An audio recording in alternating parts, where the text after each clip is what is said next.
Welcome back to the Cat's Tail. In previous videos, we looked at how you maximize your damage by spending your dice efficiently and triggering elemental reactions.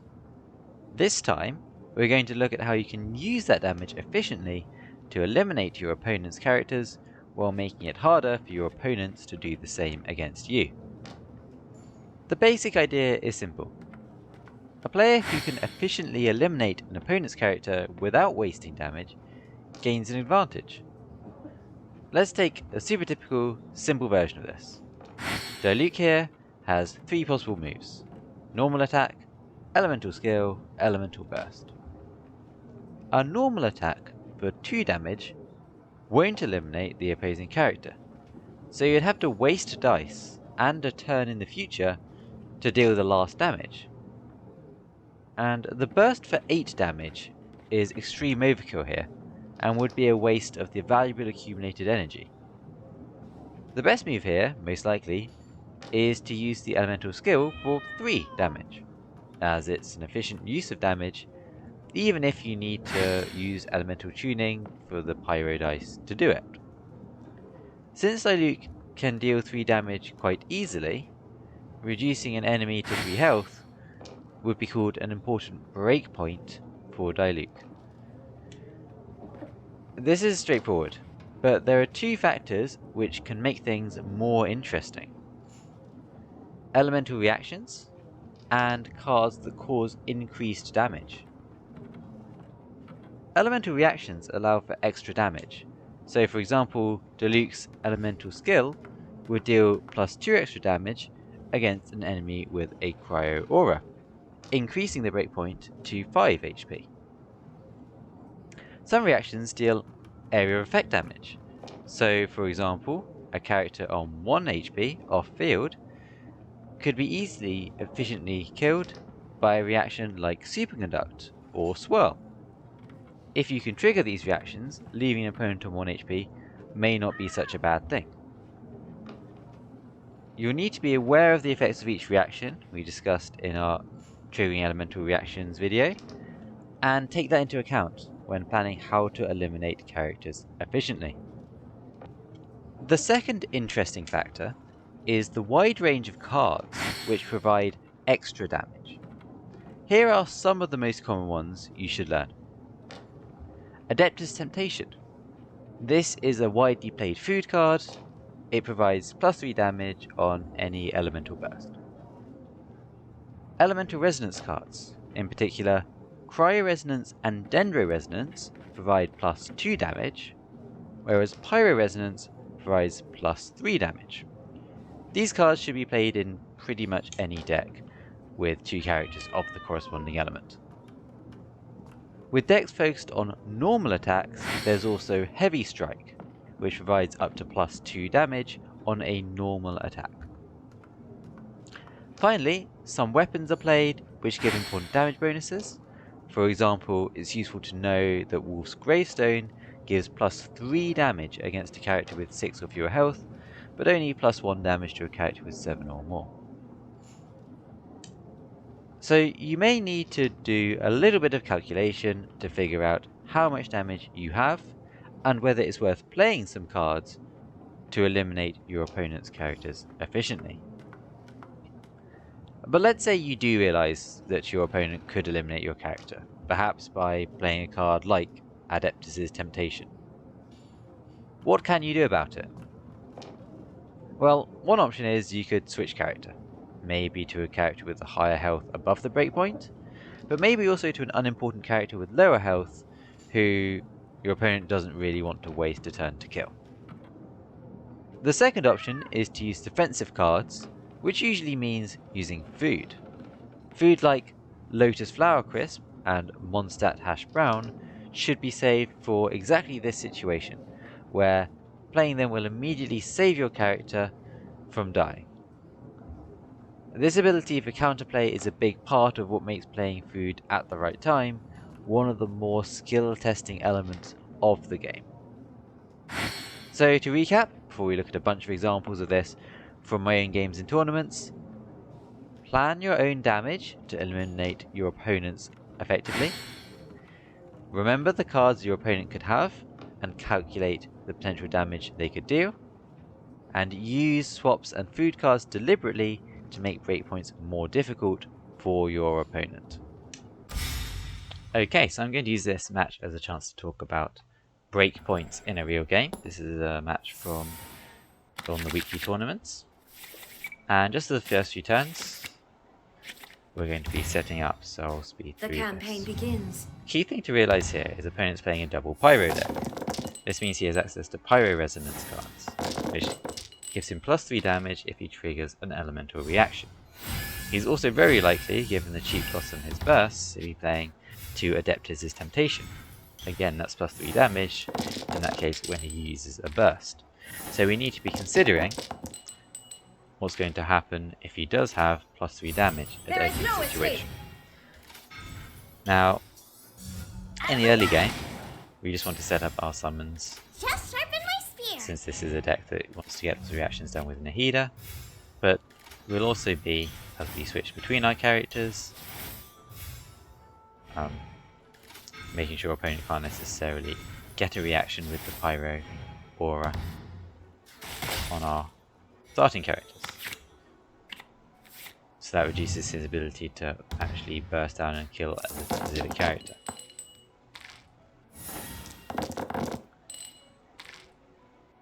So as we go on, you'll notice we've drawn a few food cards into our hand.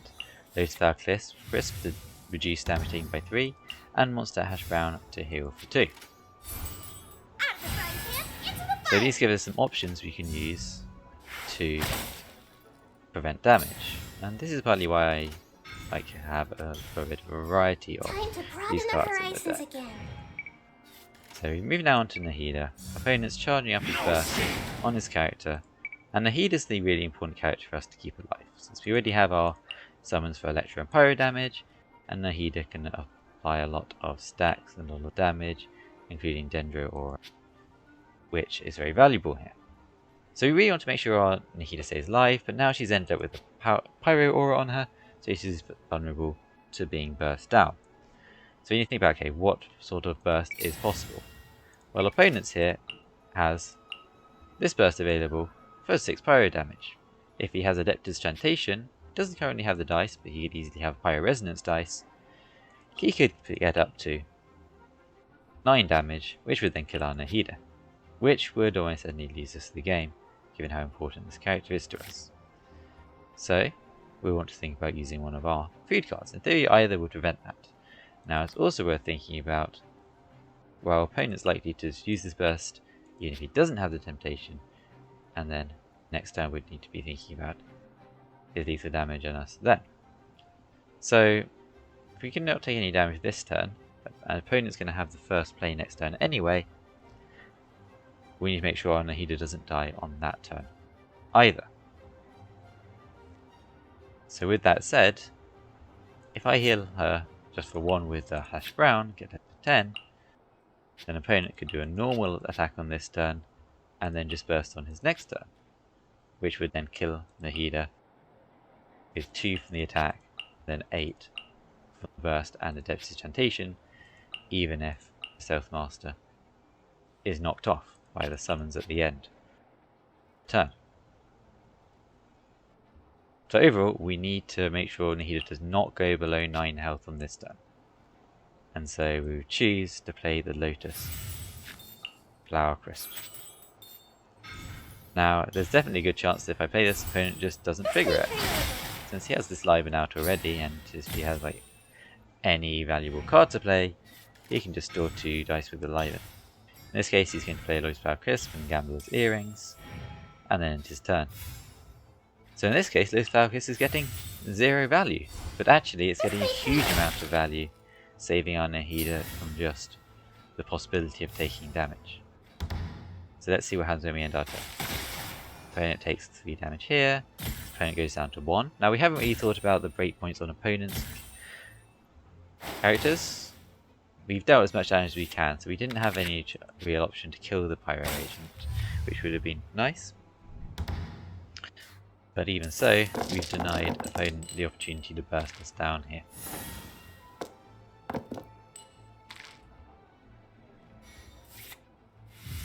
Worth noting that even if you had a quick swap to this with a Pyro Resonance, again, that would only be 4 plus 3 plus 1 from the reaction, which is 8. So we're safe both against Adeptus Temptation and quick swap into Pyro Resonance. And in this case, the Adeptus Temptation does come out and reduces our Nahida to 1. But crucially, opponent can't kill this character without dealing an attack to it, because he has no reactions like Superconductor or Electrocharged that could deal AoE damage. So I'm safe just to switch to Nahida here and save Nahida's burst for a time when the big damage hit can actually meet a breakpoint. You don't need to waste a lot of damage on the Pyro Agent. That would be a big misplay. So in this case, opponent chooses somewhat supposedly to stay on his Pyro Agent, doing a normal attack which isn't necessarily great value for him, and he could be charging up his Bennett Burst, but it does force me to waste my own turn doing a normal attack on that character, and it makes sense that he then wants to enable his I haven't lost yet and fire up his Bennett Burst. Now this is totally fine by me, because actually he might not get as much time as he needs to use this burst effectively, and he's out of dice now, so it's very likely that I can get a kill on his Bennett. Especially since he just used his own Pyro dice. He does end the round here, so I have a deterministic kill on his Bennett. You can think about the breakpoints involved here. This is a big hit, reduces him to 3, and then the next hit from this 5 Stormy Judgment with the Catalyze and with the bonus damage from reactions is now massive overkill. Overkill by 2 in fact, above what's needed. Okay, so we hit an important breakpoint here, and we're forcing opponent, if he wants to attack our Nahida, who now doesn't have any energy left over, so it's fine to lose her, to hit her with quite a lot of overkill to kill her off.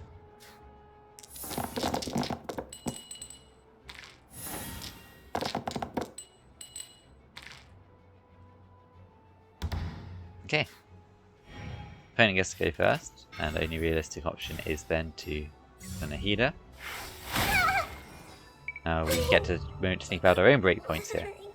If we didn't have an immediate kill on this Larvital, we'd switch to Zhangling, and then plan to use Zhangling Burst, and then when Zhangling died, switch to Raiden to burst on Raiden. But actually, if we do some quick calculations, since we have Raiden's talent card here, we have a base of 3.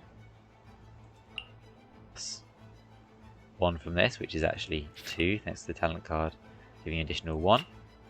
So we've got 3, 4, 5. We've also got the passive from Nahida that gives you +1 damage, so that's 6 damage. Then the catalyzing field for 7, plus the reaction damage with the Pyro Aura for a total of 9. And the opponent happens to be on, next to the Bennett Burst, 7 plus 1 plus 1 point of shield, so exactly 9. So you would otherwise be on Zhangling if you didn't have an exact kill here, but as we do, calculate the breakpoint, easy win. I haven't got lost yet for the energy, Torn to oblivion, and exactly lethal. A very neat win in the end. Here's a situation with some interesting HP breakpoints. So in this situation, I have several decisions I can make on how to play my turn. In particular, I've got 3 possible foods I could play in order to help protect my Raiden Shogun. Now, I don't value my Raiden Shogun especially here, but it's not a bad idea to stay on Raiden Shogun while opponent has their Nahida out, since it's quite difficult for opponent to apply other elements than Dendro outside of their summons at the end of turn, and so I can maybe blank some reactions and prevent opponent getting advantage from the Caesar Scanter here. However, opponent does currently have quite an easy kill on Raiden Shogun just by using the 3-cost E skill on Nahida. Now I don't especially mind if Raiden Shogun dies, because I haven't lost yet, and I could immediately activate Zhangling's Burst and start getting a lot of value using my dice advantage with my skills and my characters this turn. But I don't necessarily want to make it easy for my opponent to kill my Raiden Shogun if possible.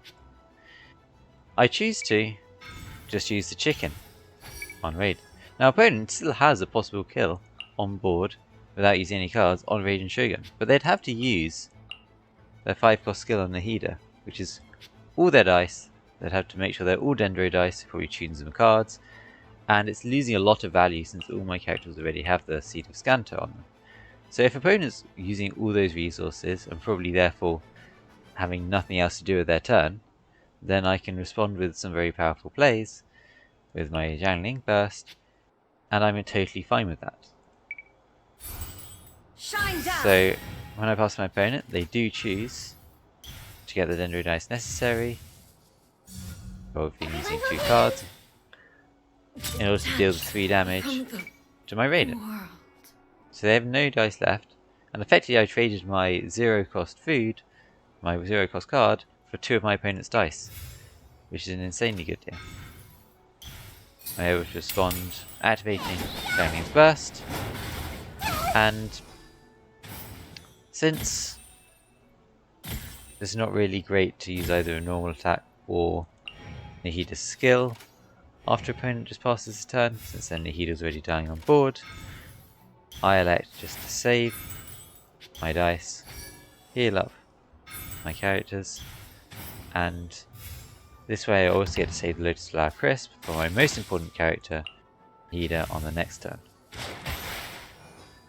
Since one of my characters is already down, the Electro Charge and the Caesar Scanter aren't getting as much damage, aren't getting as much value, and the Raiden would have been dead here to the Electro Charge damage, despite being off field anyway.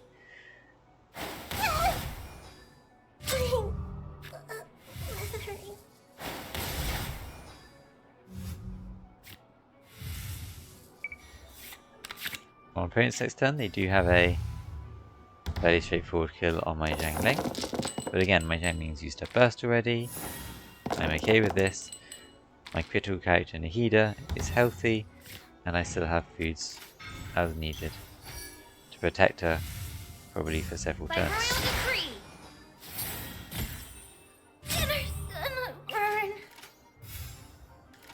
So at this point, it's a fairly straightforward path to the finish.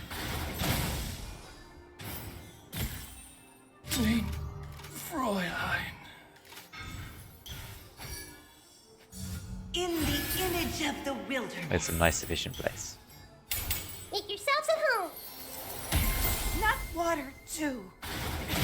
With a lot of overkill and summons and extra dice to spare. This is a quick example of a really important HP breakpoint. So opponent here simply has a normal 3 damage skill, and in a double Geo deck, no realistic easy way for them to deal an extra 1 damage. And it's very important to save my Jiangling here to get to the burst. So even if it's a tiny bit wasteful to use a pizza just to heal for 1, it's incredibly good here just to make sure the Jiangling can survive on 1 health. This gives the opponent a big roadblock to his elemental burst potentially, and lets me activate my own burst for a lot of additional value. And from this point, we do end up getting a lot of value out of Nahida in the end, and being able to win. I'll let you watch and enjoy as we fast forward through this super quickly.